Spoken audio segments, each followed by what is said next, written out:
Hey, it's me, 3D Melanie, doing some more edits, can't you see? Hello. So it's me, Melanie, back with more of, this is part 2 of my tutorial for taking your VRoid into Blender to clean it up and do edits and all that good stuff. So you can see last time, I continued deleting all the hidden geometry, at least a good chunk of it, and I'm down to 55,000 triangles. And I forgot to mention, I didn't touch the face. You might have noticed that I didn't talk at all about editing the face. That's because the face and its blend shapes makes a lot of things much more dangerous to touch, and so we really need to do that on its own terms. So I'm not touching the face for now. We will get into blend shapes and fixing blend shapes and whatnot, because like if you click on the face and then... Anyway, I'll move over here to make sure you can see these tabs. If you go here to data, this shape keys is where you can see your face blend shapes. And I didn't really fuck with the expressions in VRoid, so they're extra broken. Like, where's her blink? Disgusting. Disgusting. I will be fixing that up, but that's for later. That's for its own tutorial, because you can get real deep into that shit. But there's a lot of things in edits that we're going to do that you don't want to just willy-nilly do on your face for that reason. So I was looking at this and I want to do a bit more general cleanup of our various geometry, and I thought the choker would make a very good example, because, so here, the choker pendant and the rest of the choker are separate geometries, they're separate meshes. I am going to right click and separate selection.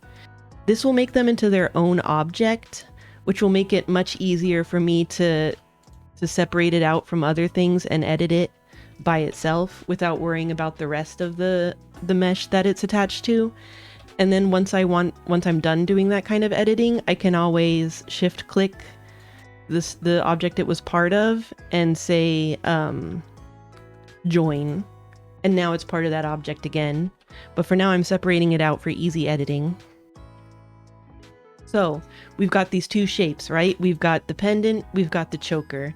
Let's hide the pendant for now. So this is disgusting. This is awful to look at. And so we are going to delete all of these quadrilaterals and triangles, because we really just need the one line of them. So delete faces, and then I'm going to select these, and I'm going to choose dissolve edges. And you can see when you choose dissolve edges, it kind of tries to just, like work around them. Like if these edges weren't here, okay, now what all connects? And so it gives you nice ways to simplify your geometry. And now you can see that these are so janky. I'm going to use my lovely edge loops selection, and I'm going to use a loop tools. That's an add-on that we enabled. So if you didn't enable that add-on, you'll want to do that now. Loop tools add-on, and choose relax. And this will relax our edges. And down here, there's options for relax. So if you wanted to like make it a bunch of iterations, that can get to be too much depending on what you're doing. But also if you wanted to kind of relax the shape, but not make them all necessarily equal lengths, then you can uncheck regular, and it will try to relax them without making them all the same length necessarily. And I'm going to do the same thing for the bottom. And you can see this is a much nicer shape, much less cursed. Now, when we go back to look at the texture though, awful. So this tutorial is going to get a little more complicated, because if you really want to clean up a lot of stuff like this, you're going to be going between your textures and your mesh in a way that's much more freeform.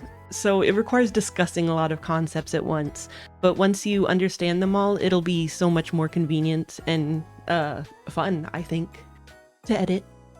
So here's the thing that I noticed also. So the choker, right? I'm going over to my UV editing window, And I'm making sure that I'm in my choker. So if you select faces down here in your materials tab, oh wait, I need to scroll down. Materials tab. If you find, wait, I'm going to scroll this up so that we can see more of this stuff. If you go to your lit color and you can see it says 17, that's the base texture for that object, or that mesh, the part of the mesh you selected. So I'm going up here and choosing 17, and you can see 17 is literally just a giant image for the choker, for nothing but the choker. It sucks so much. That's the kind of thing that you can end up having happen sometimes when you're exporting from VRoid. So what I'm going to do is I'm going to go ahead and do exactly what I would do for something like this, which is I'm going to go to, say, this. I will use this as my base texture for my various clothing because it has the biggest piece on it right now. And I am going to just draw the texture that I actually want to use for this. You could also, copy it from another image.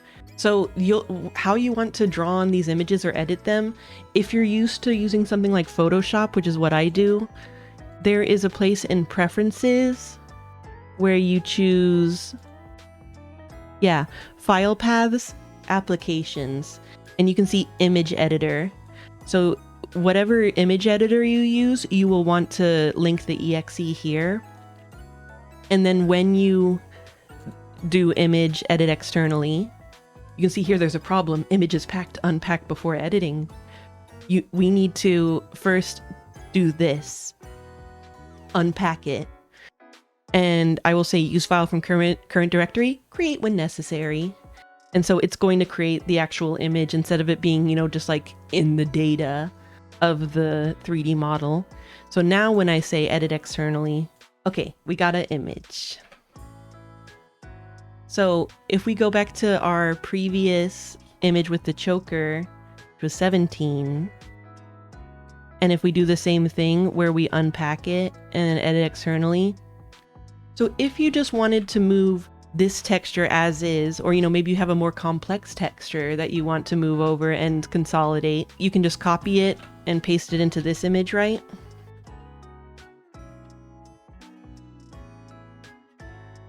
Move it up.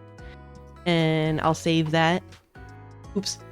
Now I'm going to merge that back down so when you hit save it will just save it again as a PSD, as the PNG exactly where it was. And then I will go back to that image in here and click image, reload.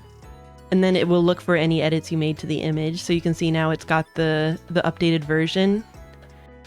And so if I fully select this thing, you can see where it is on the previous version of the image. The way that you make it look at this image is you just replace these. So I'm replacing this with 15 instead.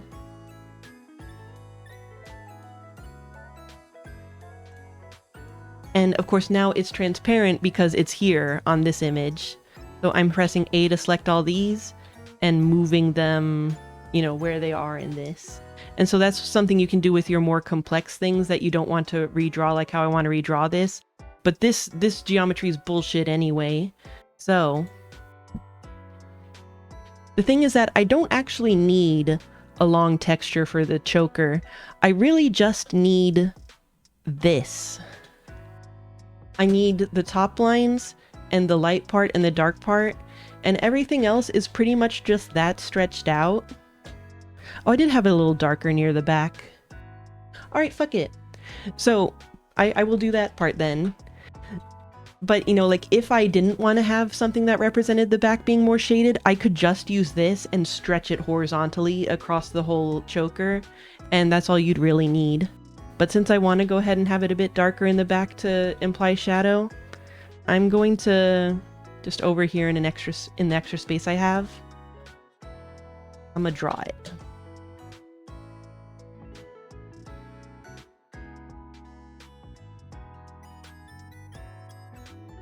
Oh wait, you're actually the same color as the light part, of course.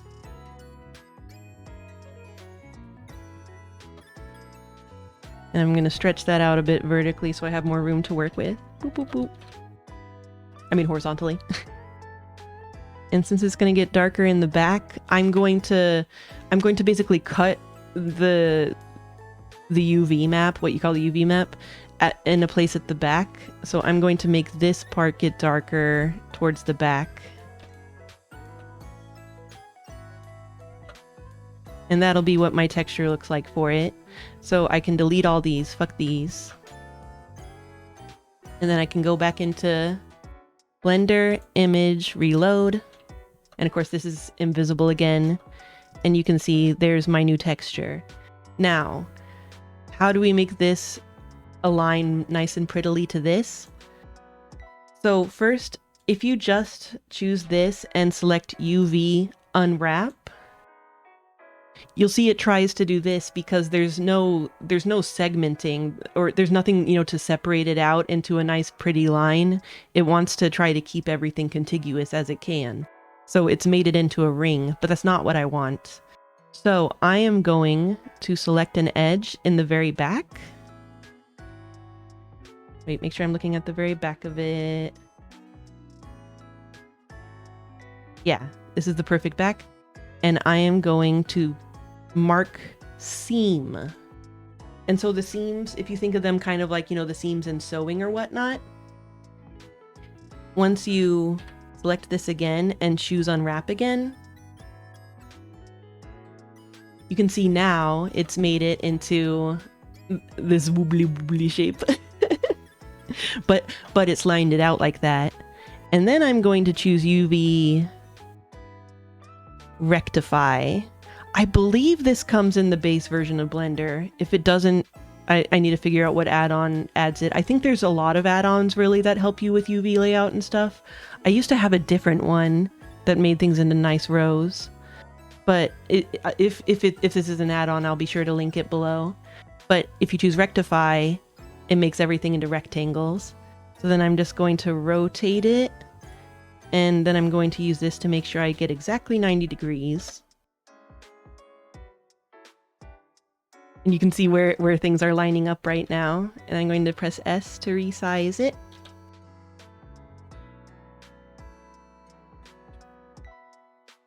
And then I'm going to use this editor. I like the way that this one works. It lets you just, you know, drag to resize things and drag the middle to move it. And it's a little easier than using all the different tools.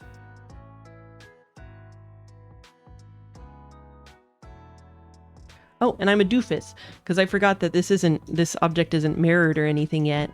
So I need to select this. I'm just gonna select these faces on this side.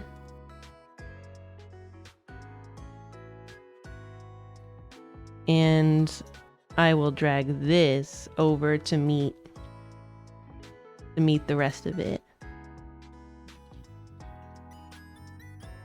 To meet the back. And then if I turn this off, you can see we got a nice cleaner shape now that gets darker in the back. And that's much better than our old choker, and it uses less geometry, but this guy still doesn't look great. So how do I want to handle you? Wait, are you also your own texture? Are you also your own freaking texture? 18. Ah! See, it's its own goddamn texture. So dumb.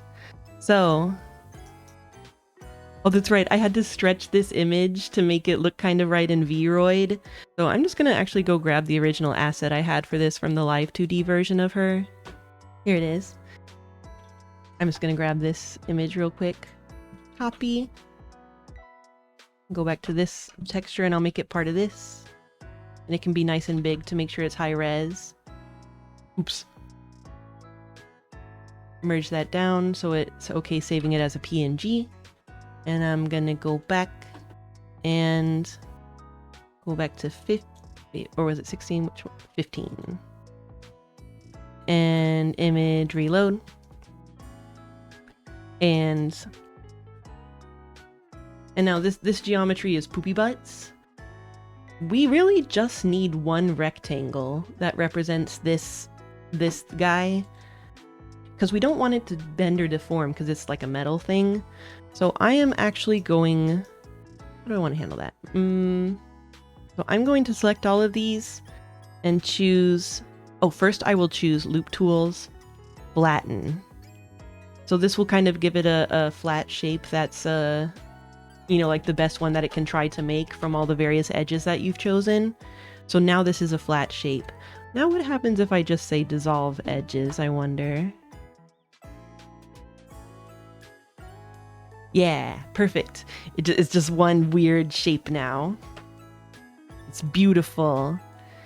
I'm gonna just move this over. I'm gonna just make it more the actual shape that I would want to fit the cherry in. Oh, making sure it doesn't overlap the sky.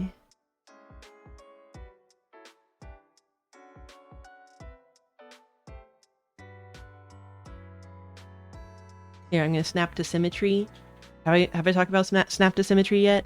I hit F3 and I chose snap to symmetry, and that makes it, you know, like it tries to make it symmetrical. It can get confused with more complex geometry, but if you ever have something that looks like it's symmetrical or you want to be more symmetrical, you can choose snap to symmetry, and you need to be careful with it, but it can help a lot, especially if something like it isn't working with symmetrical editing and you can't tell quite why.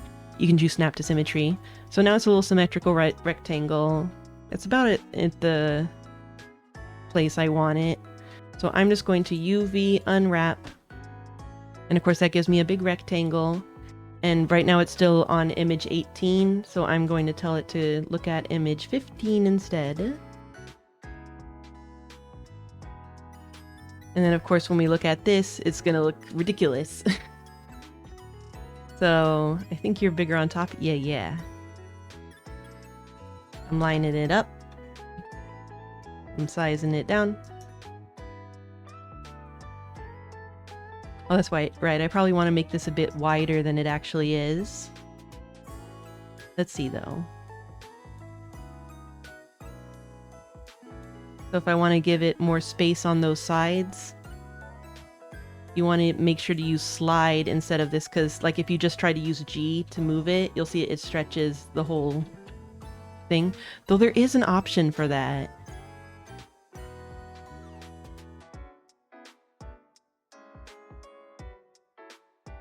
There, correct face, what is this? Correct face attributes here in tool.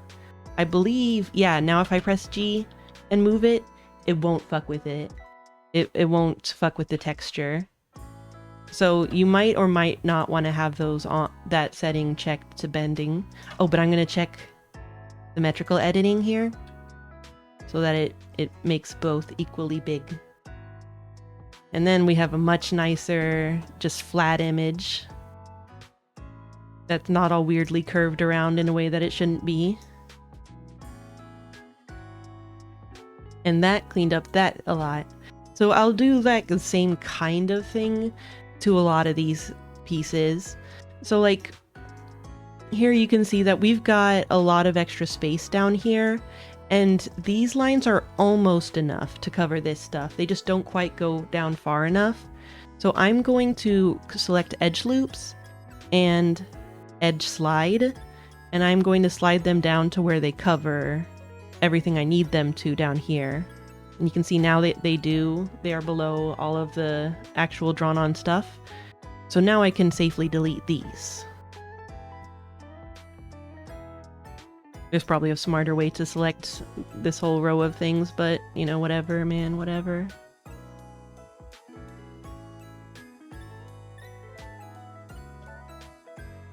And that saves on some faces and just makes it look a bit nicer and easier to understand.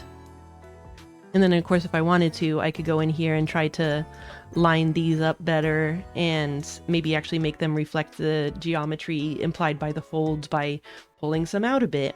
But that's not what we're focusing on right now. We're focusing on cleaning shit up.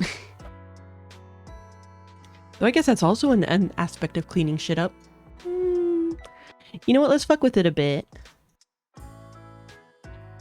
I realize that these tutorials are very unfocused, but that's because there's a lot you can do. I'm sorry, I'm so sorry. So I'm going to select this. Oh, first I'm going to hit L, and I'm going to hit snap to symmetry to make sure it's symmetrical. And you can see it says that 215 were already mirrored, 23 pairs have now been mirrored. And if I undo and redo, yeah, I can't actually see where it moved anything, probably because it's incredibly subtle. So now I know that when I move something, oops, oh, I don't have it checked. Check. There. They're moving them together. Woo! Oh, that looks trippy with the correct aspect ratio thing off. But, so now I'm going to choose edge loops. I'm going to uncheck this. And I am going to slide these bad boys over so that they're lined up with this. Yeah. And then, so let's say I want to actually make the pleat an actual pleat and not just drawn on like that. The way that I would go about that is I'm going to bevel these edges. And then you drag for the beveling, and I'm going to bevel them just a little bit. Just a little. And so now this is split into two edges. And then I can use G to get this edge and actually move it back here. Now, if you want to move edges, multiple edges together, you're going to want to use this guy, proportional editing.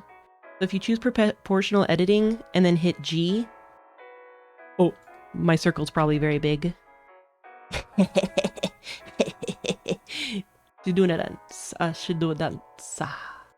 So you hit G and then you can use the scroll wheel to make your circle bigger or smaller. You need to make it smaller. And then however big your circle is, that's how much it will move. So but for the sake of this, it's so close to this edge that I don't want to use proportional editing.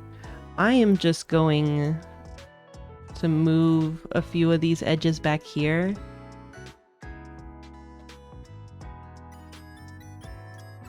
Get them in the right general place. I'll move this texture later. And then here you move you back too. And then I am going to use loop tools to select this mostly hidden edge loops. I don't want to include you. Oops. And I'm going to choose relax on that.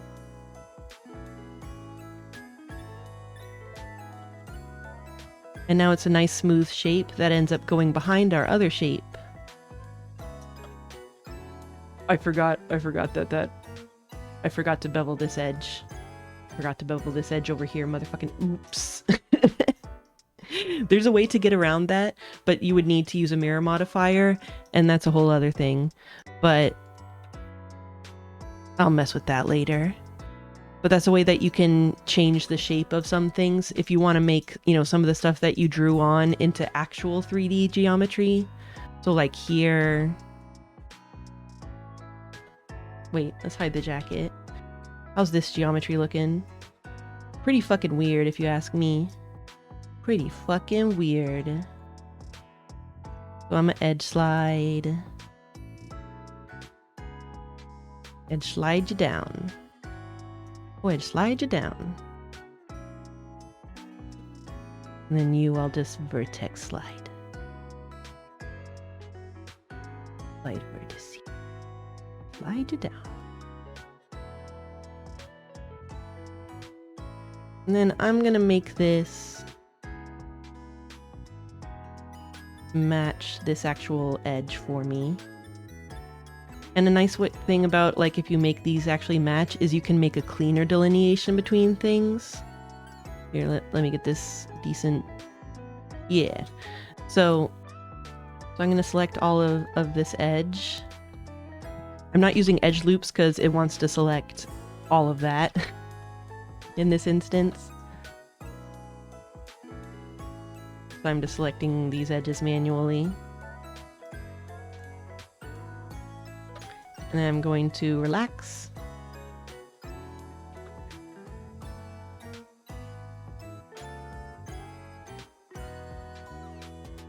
And I'm going to choose flatten under loop tools so that they all line up now.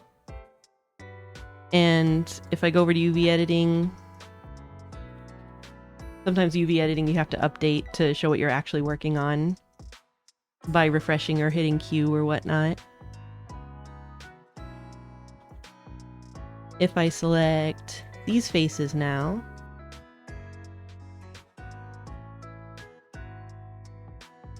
I can see how they look here. And it's a little bit of a mess. You can see that they don't quite line up straight. So I could re-unwrap them, or I can just go in here and select these vertices and right-click, align horizontally.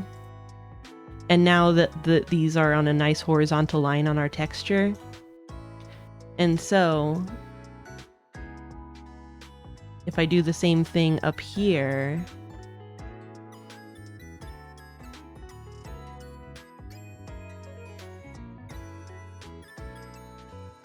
we can align these guys horizontally. And I'm actually going to drag this with G away from that line. And now we have a nice like sharp line between these two things instead of, you know, it being just like messy drawing stuff. And it's always nice and clean, and then you don't have to deal with texture resolution problems if the, you know, delineation is actually working based on the edges. Oh, that's where I beveled it, so it's a little weird looking. Where's that beveled geometry? Yeah, you can see there it is. So I might just have to tell it, you know what, you just go down there. Yeah.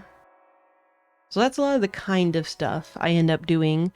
I'll redraw certain parts, I'll align certain parts, I'll make them into cleaner UVs, and I will, you know, get rid of some materials. Like, okay, so these two materials, oh yeah, so we still have these two materials, but they don't actually need to be separate materials anymore because they're using the same texture as this guy. So this texture is what, top Cloth 02. So I'm going to go into our object with our choker.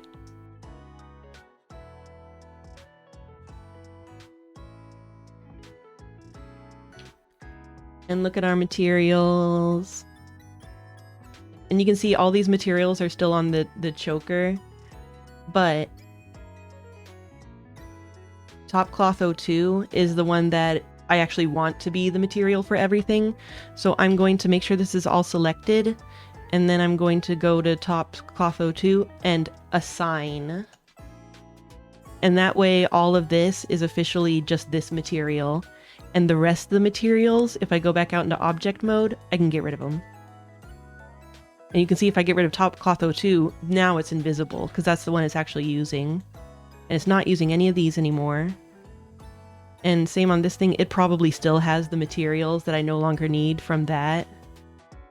Which is unfortunate, because then it's like I have to find where was that one, where was that shit. Was Top Cloth 01 one? Yes. You, one piece thing. Get out of here. And now that no objects are using that material, I can go to File, Clean Up, Recursive Unused Data Blocks. And you'll see it says purging 8 unused data blocks, 2 node groups, 2 images, 4 materials. Click here to proceed. And if I do that, then it'll go ahead and delete the images and materials. Otherwise, it will keep them in there kind of like just in case. But now those are materials that no longer exist. If we go back to the UV editing, that image 17 and 18 are no longer in there. So for the sake of things like VR chat that get mad if you have too many materials, we now have 2 fewer materials and we've lost nothing in the process. So that's like the general process I'll use for saving on materials, is just, you know, bringing the textures into one big texture and deleting the materials I no longer need. I actually could have skipped a step if I, instead of reassigning the images here, I had just found the correct material and chosen assign. Oops. That's what I should have done instead. I mean, the result is the same in the end, but oops. The one reason you might want to keep them separate though, like separate materials, but pointing to the same image, is say, that's why I have 3 materials on Melanie, on me, but only 1 image because, so like on here, on Melanie, I have eye, skin, and upper, and those are separated into different materials even though they point to the same image, because when I use shading, which I don't always do, but sometimes I have shading on things, I want the eyes to be less affected by the shading than, you know, my skin and stuff, so that, you know, the eyes are always bright, and so they're kept on their own material. So that I can have different settings, because there's various material settings, you know, rim highlights, outlines, all that stuff. So you can have multiple different materials that all point to the same images. I mean, or same image, and that way you don't have to have, you know, more images than you need. But in this case, these things, I don't want them to have any other material properties. I might eventually make the cherry, you know, like fancier and make it actually like metal and give it proper geometry rather than just being a flat image. But for now, it's just a flat image, just like everything else. So I can keep it on the same material as everything else.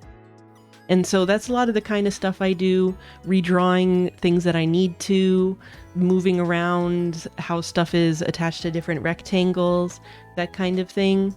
Oh, if you look at this, you can see that it got it a little wrong in terms of putting the triangles into quadrilaterals. I'm going to use K for knife. I'm going to use the knife, and I'm going to click from this vertex to this vertex and hit enter, and that has knifed that. So then I can select these, I can select these 2 edges and dissolve them. So for stuff like that, I would just K, dissolve. And now obviously I get very anal about these, and I will spend way too long trying to make everything into lovely triangles. You don't need to do that for most purposes. That's just how I flow, man. I'm just like, look at that. This could be a rectangle. Why is it not a rectangle when it could be a rectangle? So when I come back for the next version of this tutorial, I'll have probably fucked around with a lot of this geometry, made it into pretty rectangles, gotten rid of various transparent areas, and maybe moved around some things to try to be a little more 3-dimensional in that way. And I think next time we might tackle the hair a little more, the terrifying hair, and maybe even touch the face, the scary, scary face. Oh, and I will want to talk about how to fill in these holes. So, because, you know, like there's a lot of these gaps that you end up with in VRoid, and I created even bigger ones by, like, I deleted her crotch because I don't think we're going to need any of that. I'm going to create a shape here that will hide it, but that'll be for next time. I think there's enough bullshit that I threw at the wall here for this time. I hope this is helpful. I hope this is helpful to someone. And thank you very much for watching this if you watched it. And I'll see you next time.